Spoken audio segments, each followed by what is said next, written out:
Hello upang guys. makapaganda at mapahanga ang kanyang boss. Murag 2 days sa sugunod sarado ning ano ni Itinakda ni James gas ang kanyang station. layunin na alamin ang Sila katotohanan may tungkol itong sa mga krimen ni Larry at makamit ang barato kanyang ba itong kalayaan. pag Ipinaalam ni Brian sila to Hickey nagtaas ang niya pinakabagong gi-roll back nila kaganapan sa nagbarato kaso. sila. Iniimbestigahan si Larry ng mga detective sa Marion. nahuro to Ohio siguro County ilang ng gasolina pagkakasin guys sa ilang record. oil.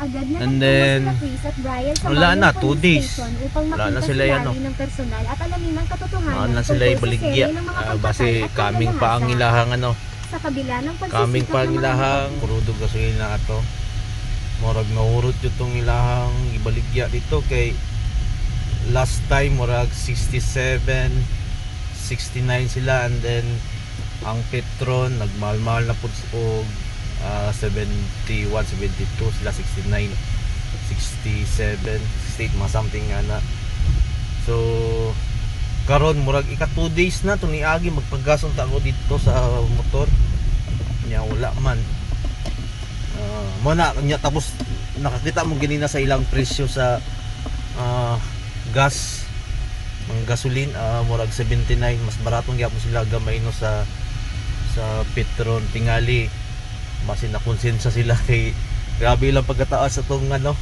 tong gasolina ang pag-ingon nga nag-increase increase mo sila nya that time wala pa ikabot 60 ang Petron tapos nag 61 62 nya sila 70 kapi na awa joy mo palit sila siguro na konsensya tong tag-iya so dili kayo mas barato iyahan no isa sa uban so ato lang guys unta maghinay ang ano magbaba ang presyo kay para happy all bye bye guys bye.